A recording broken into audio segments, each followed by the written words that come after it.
Great. So, between the time that I made that intro to now, it's been like a week. And, well, for one, I can't remember what I said in it.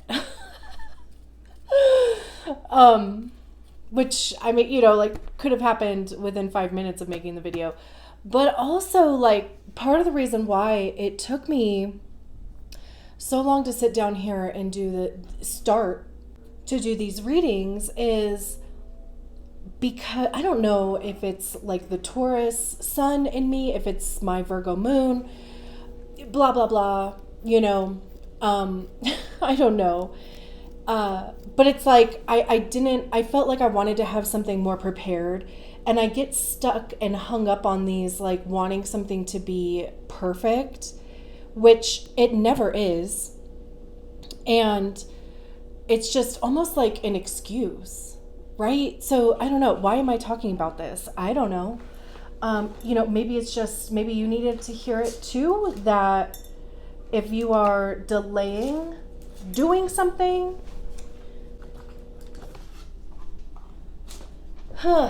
other light. If you're delaying doing something, if you're waiting for the perfect time for something, there's no such thing.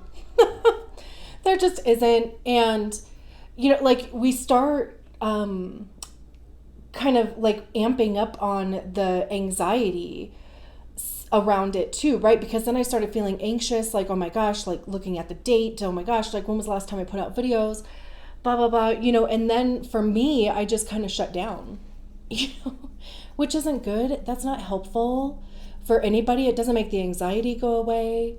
And that anxiety comes from knowing that I wanted to sit down here and I wanted to put out a message to you guys. I wanted to, get some readings out there again. And the fact that I wasn't doing it was what was causing the anxiety. And the reason why I wasn't doing it is because I wanted to have something else that either added value to the reading or whatever, which is really kind of interesting because Venus just went retrograde right on Sunday. And that's the second house for me, which is about worthiness, value, right? And here I am going on and on about wanting something, whatever it is, to be perfect. And also the main message behind that being showing up exactly where you are and with exactly whatever tools that you have right now to do the thing. So with that being said, I'm going to turn this into the intro video. So you won't even see the one that I was talking about that I just did a week ago because that has nothing now. I realized that last month I didn't get around to doing human design profile readings, and I do want to do those still. I'm like teetering between, wanting to make those the priority and the zodiac signs secondary, or, kind of keep, because there's tons of videos from YouTube creators about zodiac signs. I haven't seen a single one about human design profiles or really anything else. And I think it's cool because it's just a different avenue to receive a message, like any zodiac sign could be a 1-3 profile or a 2-5 profile or whatever, right? So I think I just answered my own question, and I think I'm going to, for the time being, I'm going to lead with the human design profile readings. And if I get around to doing zodiac readings in a month, then great. If not, it is what it is for the time being. I'm a manifesting generator, 5-1, emotional authority, and true to manifesting generator form. I have a million things going on, which is kind of why, like, my time is all of a sudden limited, and I am struggling to get all 24 videos out in a month. So that's okay because, it's energy, right? And for right now, for whatever reason, I have a limited availability of time, but also energy. I'm sacral, but that doesn't mean that I just, I I have endless amount of energy. So, we still need to be taking care of our sacral and giving it rest. But like I said, I have a ton of stuff going on. And at some point, the energy is going to shift. And at some point, I will be able to put 24 videos out again. And, it really goes into trust. That's a big thing with human design, too. The major thing is deconditioning the ways that we were structured to live our lives. And most of that is not listening to our own inner wisdom and guidance. And, that's where the strategy and authority comes from. So without any further delay, because I could keep going on, and I probably will in the videos. But again, I'm going to lead with the human design profile readings. I am not going to worry about, I like to have some sort of content that goes over each profile, just to give you, like a different perspective from somebody else and their understanding of what the profile says. I have some stuff buried in my phone, but I'm not gonna go. I'm not gonna go search for it this time. So going forward, I'll the next time we do these readings, I'll have some sort of content. But for now, we're just going to treat it in some kind of way. Okay, hi again. Did I say that in the intro? I know the intro was like, it wasn't an intro, and then it turned into an intro. So how are you? I feel so behind. I feel I'm trying to, and I know I feel like I said this in the intro also, so I won't spend a lot of time like boring you with my whatever I'm doing. But true to manifesting generator form, which I am, but there's a lot of irons in the fire. And if you are sacral, it's like you have the energy, but then like you also don't. So anyway, it's hard to like, keep all the plates spinning, I guess. And I just feel bad. Like I feel late, I feel whatever, but I'm also just trusting that, the messages are going to come out. They're going to find you specifically, because that's what's important, at exactly the time that they are meant to. So even if you aren't sacral, this is just kind of a reminder to take care of yourself. These are upside down. Take care of yourself. And if you're not sacral, your natural state is rest. Even if you are sacral, just remember that we can get burnt out too, and all of the things. So moving on, we are talking about the 6 threes, the role model martyrs, which is the end of the profile. We start with a 1-3. We end with the 6-3. That 6th line comes with a 3-tiered process. Basically, the first 30 years of your life, or up until your Saturn return, which can happen anywhere between like 28 and a half to around 30, depending on where Saturn is in that house, like what degree it is. If it's early, it would be closer to, like 28 and a half, 29. If it's a late degree Saturn in whatever house Saturn is in for you, then obviously, it would happen a little bit later, closer to 29 or 30. But the first 30-ish years of your life, that 6th line operates as a 3rd line. So you're a double 3rd line, which can be chaotic. The 3rd line is all about trial and error. It's making and breaking bonds. It's life and people and experiences bumping up against you, and you trying it out, seeing how it goes. And the thing about the 3rd line is that it's going to figure out all of the ways of which something doesn't really work. And the purpose of that is to figure out the ways that it does. So again, like it can be a bit chaotic, but also there is so much wisdom in knowing what doesn't work specifically for you, right? Like just trying things, meeting people, trying many different hats and seeing what works. There's a lot of wisdom in knowing what doesn't work for you specifically, right? Like, what do you like? What don't you like?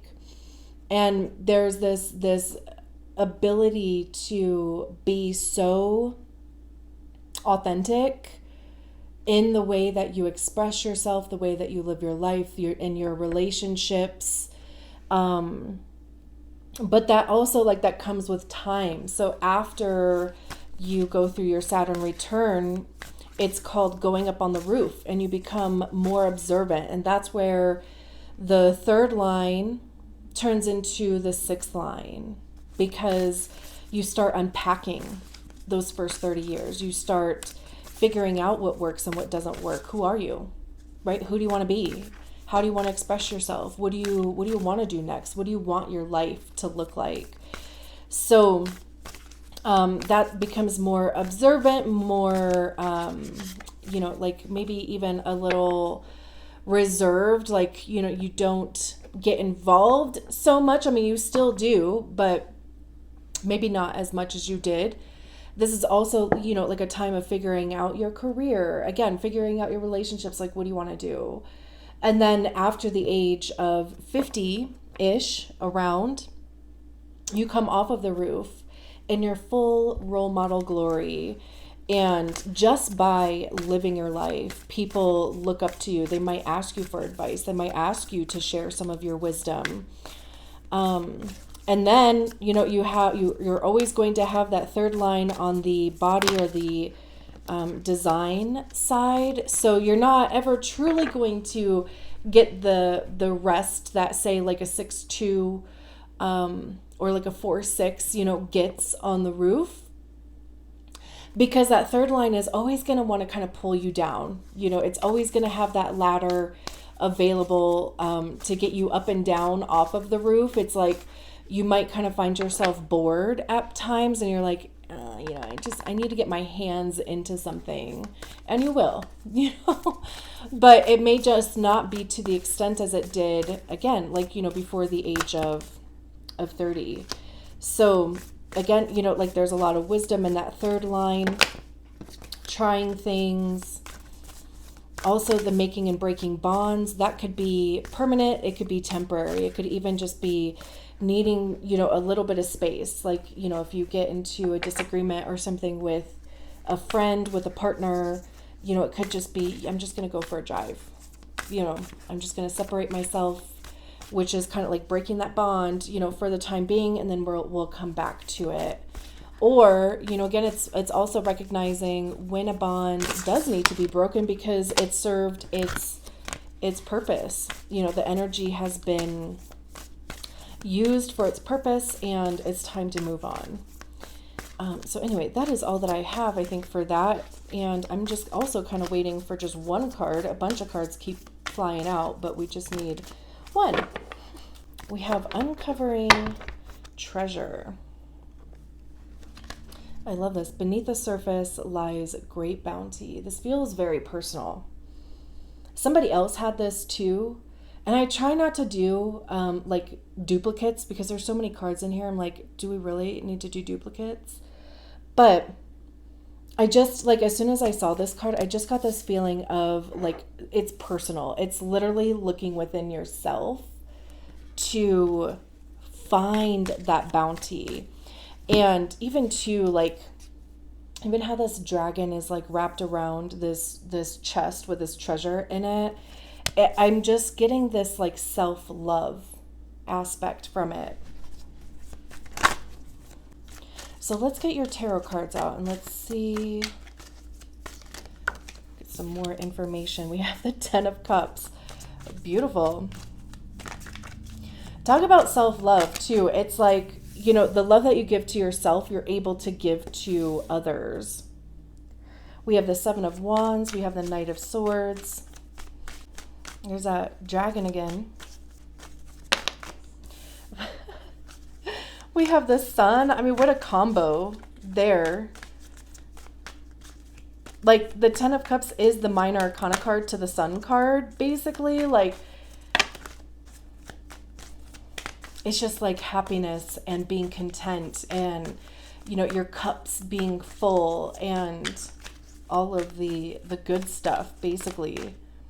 Two more. There's the two. We have the King of Wands and Seven of Cups. So we have two sevens out here.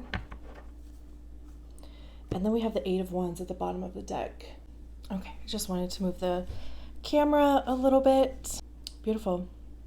So we have the Ten of Cups. This could be relationship. I mean, we have this couple here. We have a child there.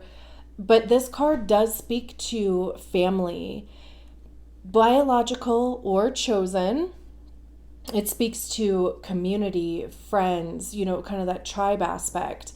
Finding your place, like feeling a sense of belonging. Cups having to do with our emotions, so it's our heart being full, feeling good about things.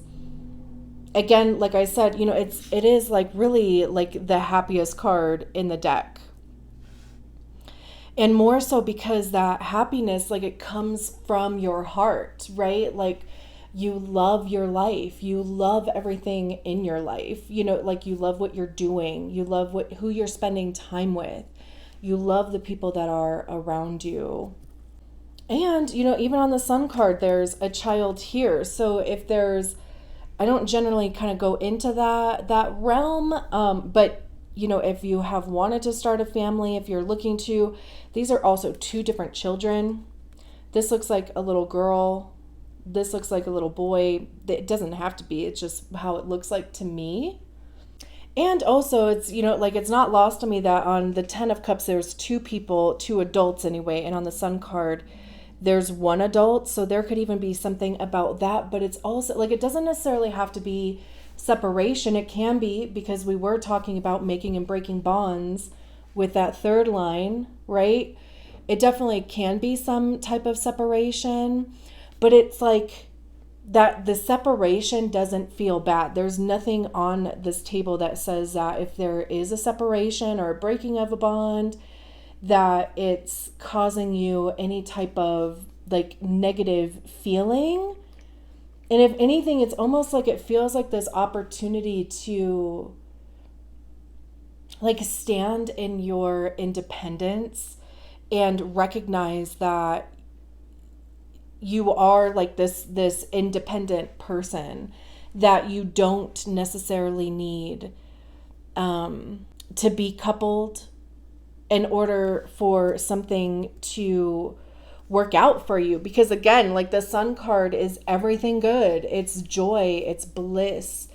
You know, also the Sun is about rejuvenation and rebirth, because for one, it's fire. And, you know, we think about phoenixes and how they rise from the ashes after setting themselves on fire, right? But also, like, we can't even survive without the Sun. Like, we wouldn't even be here if we weren't this distance from the Sun, right? Like, so also just this aspect of bathing in sunlight is coming to mind. Like, you know, if you are low on vitamin D, it could be a message about that. It could even just be a message about going outside. Even getting around water, like if you have access to that, like a kiddie pool, a spa, a lake, a river, ocean, whatever.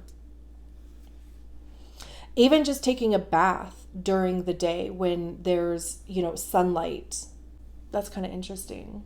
Even on this card, like how, I mean, you know, it's not necessarily the sun here, but just how bright this is, the treasure.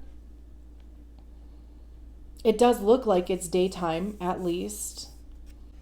But again, like, these two cards together, it's like whatever the situation is, it is going to work out in your favor, and probably even better than you are picturing or that you even imagine that it could.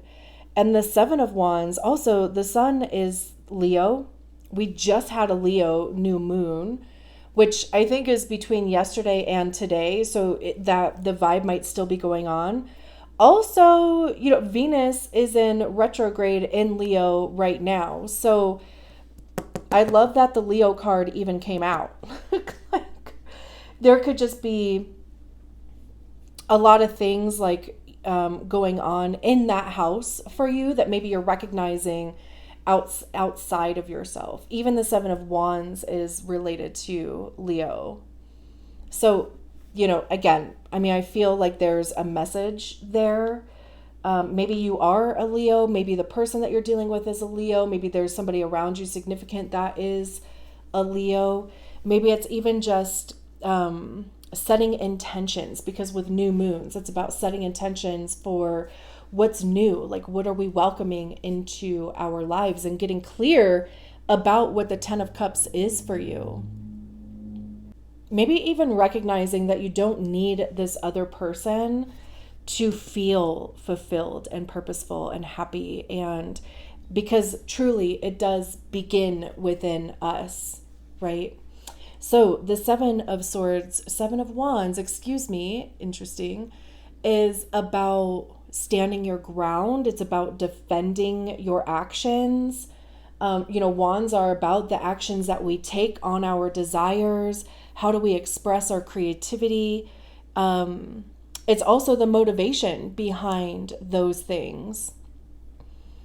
And we can see in the Seven of Wands that they are sitting on top of this dragon, defending themselves against these 6 wands here. And I always see these 6 wands as being other people's projections, like their fears, their reasons not to do something. Whatever, the case may be, just other people projecting onto you why they wouldn't do something, or I wouldn't have done it that way, or, oh my gosh, I can't believe you're doing that. I would never. Like, okay, well, you're not doing it. I am. So excuse me, right? Like, mind your business, right? Like, it's not usually that people are offering support. It's like having to be in this position of, again, having to defend yourself and like what you're doing. This could even be, I don't usually do relationship reads. If it starts kind of unfolding that way, of course we'll talk about it. But like I was saying over here, it's like, for me, as far as relationships go, it does start with you. And I'm more interested in you than another person. Like, I'm more interested in, how do you show yourself love, right? Like, how do you accept love? How do you give it? And anyway,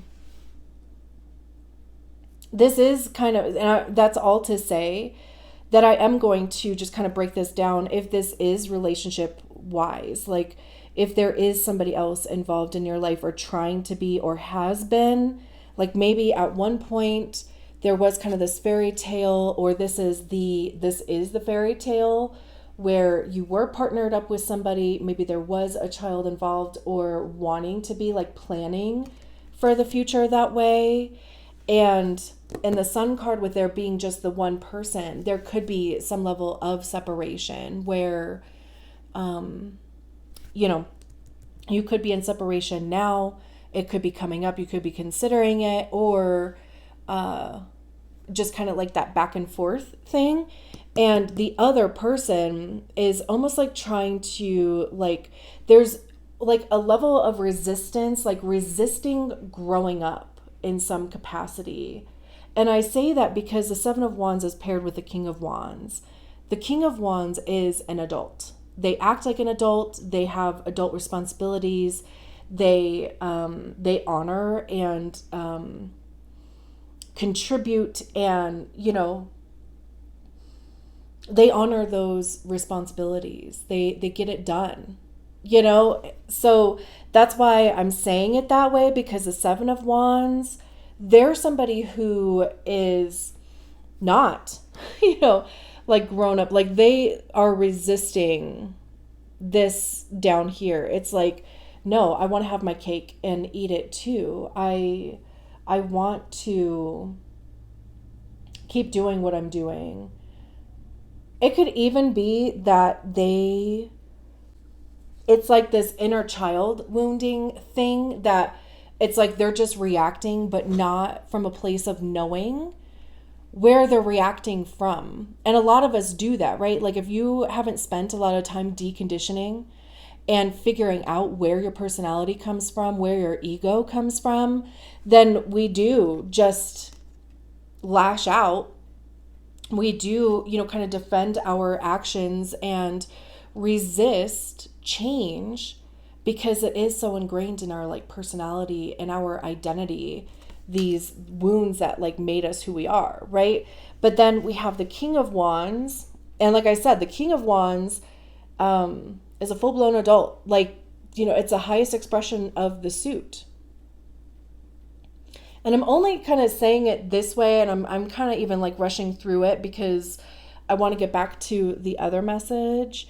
But because, we have these two adults here, there's one adult here, there's the woman figure here, which also feels like very Venusian. So this could even be something, because Venus went retrograde, I believe, in July. So this could even be something that has happened through the Venus retrograde, because Venus is like all about love and beauty and, our expression of love, how we receive it.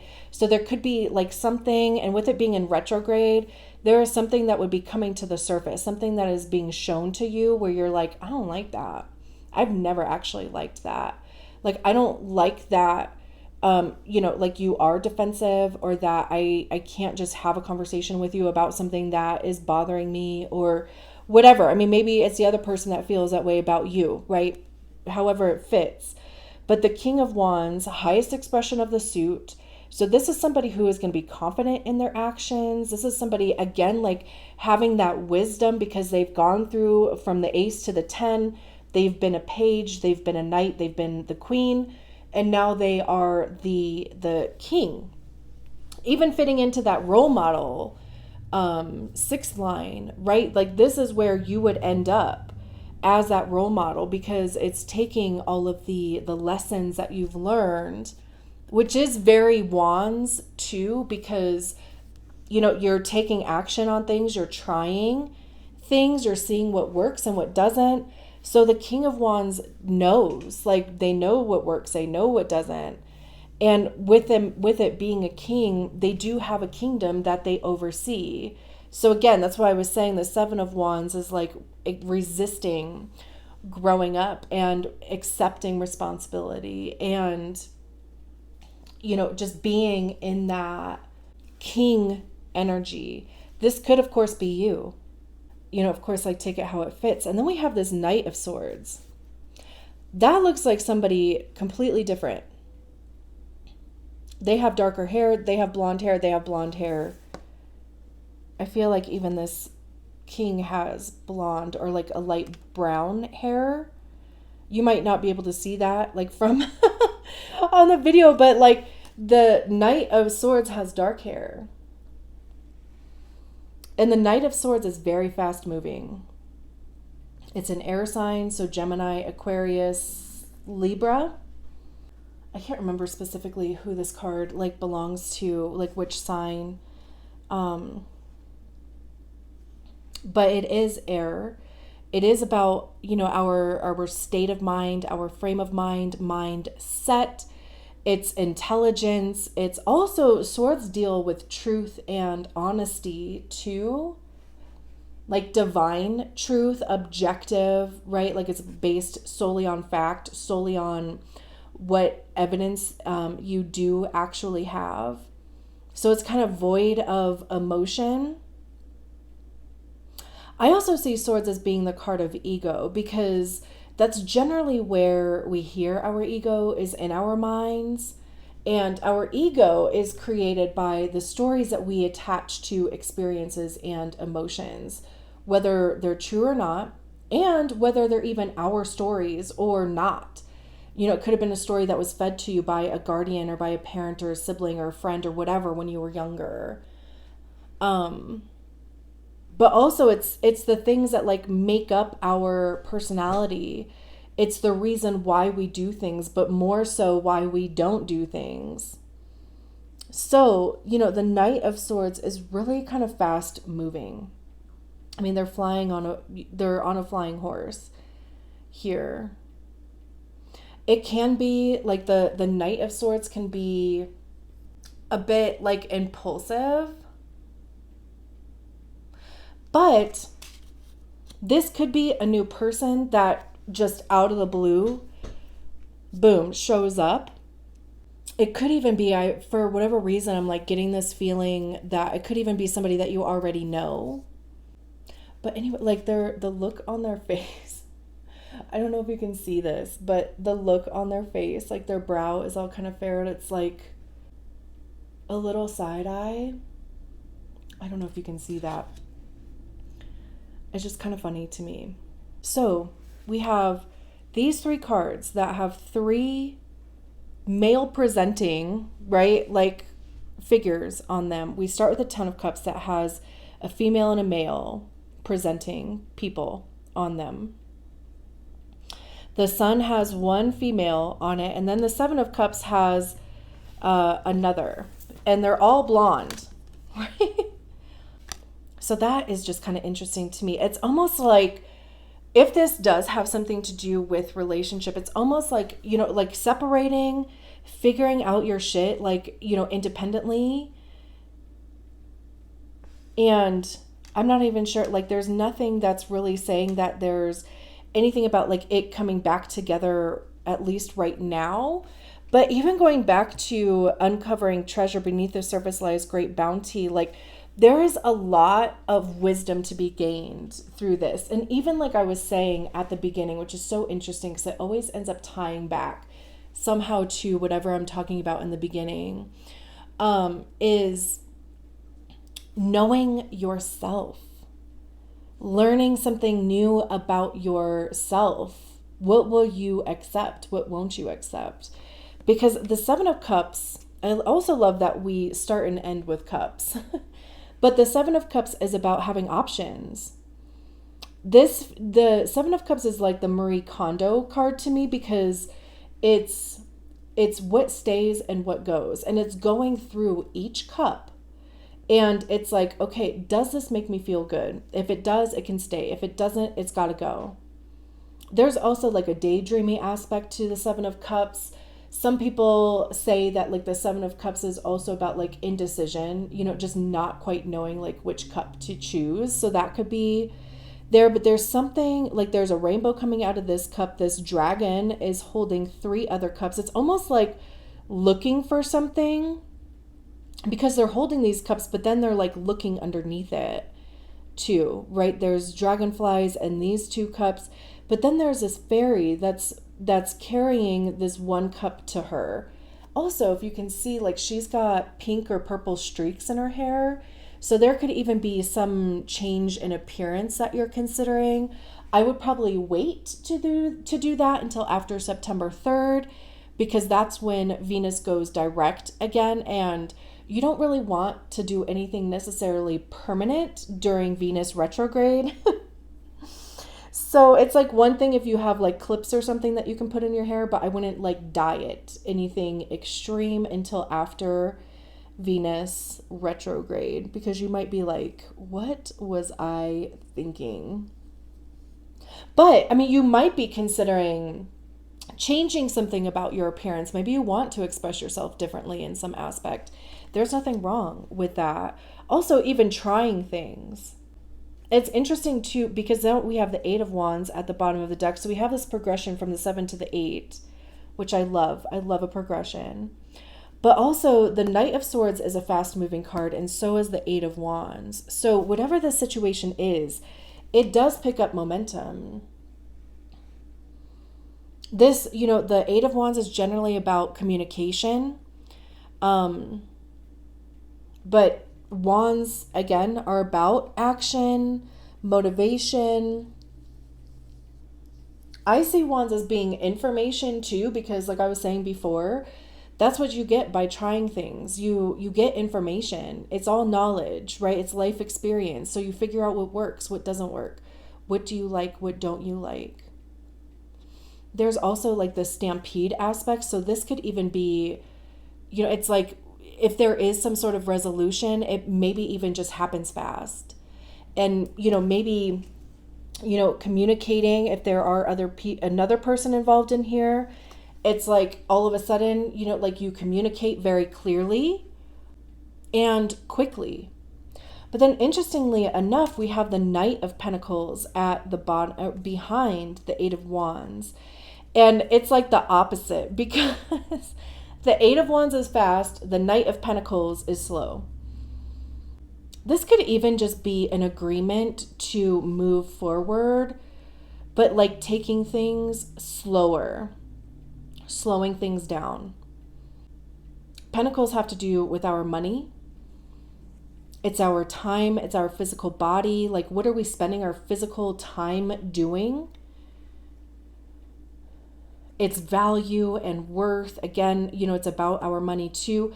It's also recognizing that, there is a commitment aspect to it, because, it does take a level of dedication and commitment to see something to actualization, because sometimes it's like, we all want that instant gratification. And if we don't get it, we think it's either failed or that it's not going to work or whatever. And the Knight of Pentacles is like, no, like, recognize that you need to put the time in. You need to put your energy and resources into a thing. You need to take things a little bit slower, right? Like stop and smell the roses. Like, the journey is the point, not the destination type of thing, right? They also, I'm trying to like figure out if they have darker hair, light hair. Like, is it somebody different than the Knight of Swords? Is it somebody different than the Seven of Wands? Even, I think the King of Wands is a card of Sagittarius. But, we have this Lion aspect that is very much attached to Leo. So, again, Leo kind of coming through. Now, if this isn't relationship driven, right? Like if this is just about you, which it should be, and that's my whole mission, is to make it all about you. Like I was saying at the beginning, right? Like there's something about like discovering something within yourself. It's about self-love. It's recognizing that you are the treasure, right? Like you are perfect exactly the way that you are. Okay, like you have these morsels of, these gems to give out to people. So, the Seven of Wands, again, it can be you having to defend something that you're doing. It could even be that you are struggling to like elevate, like you have this leader aspect in you, because the kings are leaders, right? And people look up to them. Role model, right? Sixth line. And it could just be, going through the fire right now. Like you have to go through this stage to get to this stage. So, resist all that you want, but also recognize that you are resisting so that you can start releasing and surrendering that in your own time. I mean, I feel like with the fire stuff, especially, like fire signs they can be a little, they're going to go, like that spark, that flame ignites, and they're going to go for it. And if you're not used to that, then it can feel uncomfortable or whatever, right? So that's why I'm just like, if you're aware that something is happening, like if you're aware that you're resisting, then I feel like you can better help yourself, like work through that and find areas where you can start softening that and surrendering a bit. And eventually you're going to surrender all the way and, end up finding yourself in this King of Wands position. And then with the Knight of Swords, it would be, almost like, acting fast on an idea, or even like allowing for there to be space for ideas to come in, because that's also very swords. New ideas, new perspectives, it's taking quick action towards those things. And then the Seven of Cups would be options opening up for you, seeing new possibilities even, and then moving forward quickly, but also being dedicated and committed to moving forward, right? And I'm going to leave it there. Thank you so much for being here and allowing me to read your cards. I will talk to you soon. Bye.